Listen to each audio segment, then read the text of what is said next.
Okay, so today is a bit of a sad day actually. LG have confirmed they're closing their mobile division. A strategic move, they say, in the face of stiff competition, and presumably not wanting to lose any more than the $4.5 billion or so of losses they've incurred over the last 6 years. Fair enough, they're losing money, the competition's getting stronger, and they just can't keep up. It was a similar story with BlackBerry and HTC and Nokia, although they're back now actually, and I'm sure they won't be the last. I mean, Sony's Xperia division hasn't really been doing that well for a few years, but it is a real shame. LG made some of the very best phones ever, going all the way back to the LG G2 and the G3 with their big screens and thin bezels. The G3, by the way, is a personal favorite, as it was my first ever review on this channel. So that phone will always be special to me, and I still keep one around just to see how far I've come, and also phones and technology. And the best bit, look at this, replaceable batteries. It was a simpler time. Now, I've been doing this for about 6 years now, since the beginning of 2015, and every single year, in February, I would go to MWC, the Mobile World Congress in Barcelona, one of the best trade shows of the year, by the way, and the big two companies to look for were Samsung and LG. The constant back and forth between the Galaxy S6 or the LG G5, and even back then they were taking risks, trying something a bit different. As Google were experimenting with Project Ara, a fully modular phone, the G5 launched with a handful of modules you could switch out. B&O Play speakers, the Cam Plus with a shutter button and extra battery, and even a 360 cam. It didn't really catch on, and I think the biggest problem was the lack of third-party support, because beyond the handful of LG's own official attachments, there wasn't really anything else. But they were trying something different, and in a world of copy and paste rectangular slabs of glass, even gimmicky features to some extent are good, and it pushes the industry forward. Even until a few months ago, the LG Wing was one of the most exciting phones of 2020, with a second screen that twists round to give you a full T-pose smartphone. It was really cool, and there were some nifty use cases for it, but again, it just didn't sell very well. Then we had the dual screen cases for phones like the V60 ThinQ, as well as the G8X and the snazzy looking LG Velvet. And this genuinely made these otherwise good but not exceptional phones stand out, and maybe was even a precursor to the Microsoft Surface Duo.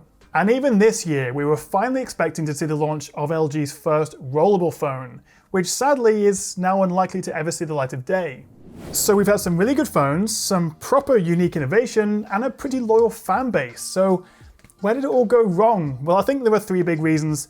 Firstly, the camera. The cameras on LG phones were always good, but just not quite good enough, and never quite kept up with the latest from Samsung or Apple. Secondly, they kept struggling to get third-party support, even going back to the modular G5, but even recently with apps for the dual-screen cases or the LG Wing. Beyond LG's own applications, there wasn't really much else coming. And finally, the biggest reason really, they were just too expensive, so they fell behind. I think if LG had gone with more of a OnePlus strategy of knowing their flagships are never quite as good as the competition, but giving us a good high-end phone for a more affordable price, that would have been key. And crucially, the value of LG phones dropped like a stone a month or 2 after launch. You could probably get the latest LG for like a third off if you waited a few weeks, but if they'd launched at that price and undercut Samsung, Huawei, and Apple, and maybe competed more with OnePlus, that could have made all the difference.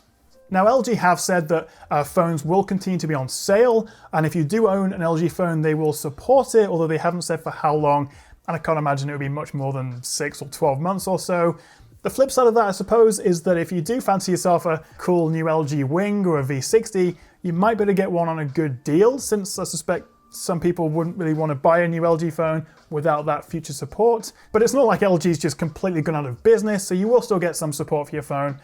But yeah, it's the end of any new devices. So LG Mobile may be closing, but LG itself is not going anywhere. With their fantastic OLED TVs, their Gram laptops, gaming and professional monitors, and they're also one of the biggest players in home tech, from fridges to washing machines. So fingers crossed that some of the employees working in the mobile division can be transferred internally, because while we can be sad about not seeing any phones, people actually losing their jobs is a really sad thing. But as with any good movie franchise, dead is never really dead. And as we've seen with Nokia, a bit of reinvestment from HMD Global, they've come back fighting, and actually Nokia produced some really fantastic, affordable budget phones and also basically own the feature phone market right now. So maybe one day we will see another LG phone, but not anytime soon, unfortunately. So it is sad. I've got a lot of memories tied up with LG. I know it's just phones and technology, but this is my life. And I know a lot of people, when you buy the phone or the product and you have that with you for 2 or 3 years, you form a bit of a bond with it. So it is a sad day. And I really do hope not many people are going to lose their jobs at the LG mobile division. But what I would love to hear are your LG stories, the phones that you've owned, what you've thought of them and your experiences, and also how LG Mobile could have done things differently to stay in business. Let me know your thoughts in the comments below. Thank you so much for watching, guys, and if you do want to see more from me, then give me a thumbs up and hit that subscribe button, and I'll see you next time right here on The Tech Chap. Hi everyone, I'm Tom, I'm the Tech Chap. I like to test, analyze, and review the latest smartphones, tablets, and consumer tech. Listen, this is my first video, so please be nice. We're going to be talking about the LG G3.